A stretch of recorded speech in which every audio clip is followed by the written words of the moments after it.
Shivpur PACS समिति में हो रहे चुनाव की ओर और जानेंगे यहाँ से एक प्रत्याशी के तौर पर उभर कर सामने आए पूर्व मुखिया अमित जी से बातचीत हो रही है हमारी। मुखिया जी, आपका स्वागत है। धन्यवाद। और भोजपुरिया न्यूज़ दस्तक तथा दैनिक लाइव न्यूज़ 24 के सभी दर्शकों को मेरे तरफ से प्रणाम और हार्दिक स्वागत। हम जानना चाहेंगे इस चुनाव में आखिर आपकी क्या सोच रही, क्या मुद्दे हैं जिसको लेकर लगता है कि नहीं आपको इस चुनाव में आना चाहिए?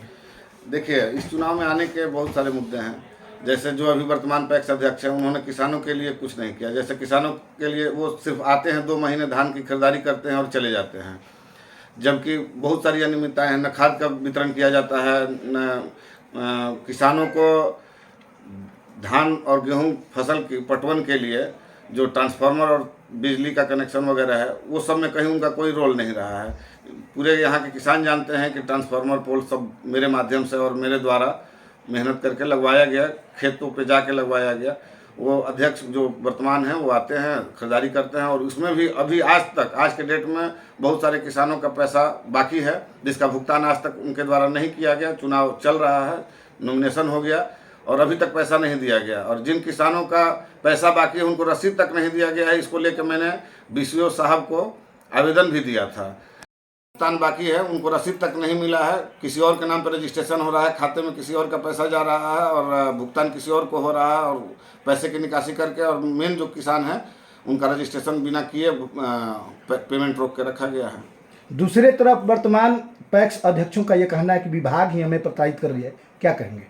ठीक है, विभाग की तरफ से जो कार्रवाई प्रताड़ित कर रही है, अब विभाग की तरफ से जो पैसा रुका हुआ है वो तो अलग मुद्दा है, लेकिन अभी हमारे पास प्रूफ के साथ है कि जितना भुगतान हो चुका है विभाग के द्वारा, यहाँ लगभग 7,000 क्विंटल के आसपास का भुगतान हो चुका है। तो कम से कम 7,000 जो यहाँ के किसान क्विंटल धान दिए हैं उनका तो पेमेंट हो जाना चाहिए था, लेकिन यहाँ भुगतान लंबित रखा गया है, उन लोगों का भुगतान नहीं हुआ है। उस पैसे को रोक के और चुनाव में अपने खर्च करने के लिए उपयोग किया जा रहा है। ऐसे में जब आप चुनाव लड़ ही रहे हैं और किसानों की समस्या को आप उठा रहे हैं, यहाँ पर आखिर किस दर पर धान उठाया गया, क्या कहेंगे?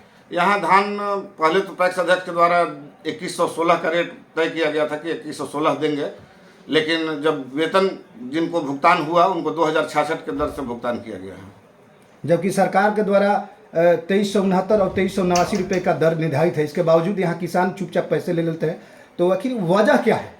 वजह है कि उन लोगों के द्वारा कहा जाता है कि भाई हम आपको गोदाम तक पहुंचाना है, अपने से गोदाम तक नहीं पहुंचाया गया है, हम आपके खेत से उठा के लाए हैं, इसलिए हम आपको 2066 देंगे। यही वजह है। ऐसे में आपको देती है, तो आखिर आप बेहतर क्या कर पाएंगे? हम किसानों के एकदम उचित दर पे जो सरकारी रेट तय होगा उसके अनुसार हम खरीदारी करेंगे।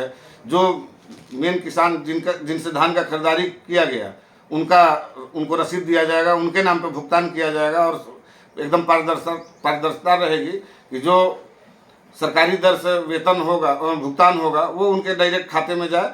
उसमें बीच में कोई बिचौलिए का और अध्यक्ष का और समिति का कोई रोल नहीं रहेगा। डायरेक्ट उनके नाम पर रजिस्ट्रेशन होगा और खाते में उनके भुगतान होगा।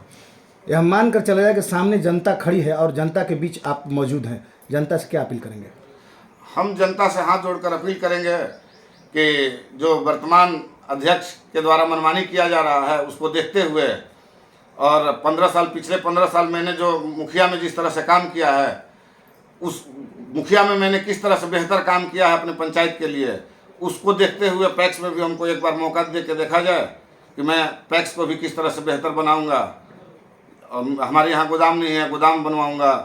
खाद का वितरण नहीं होता, खाद का वितरण करूंगा। ये सारी चीज़ें हैं जो पैक्स को जो भी मिलता है वो सारी चीज़ मिलेगा किसानों को। ये थे शिवपुर पैक्स के लिए अमित कुमार सिंह।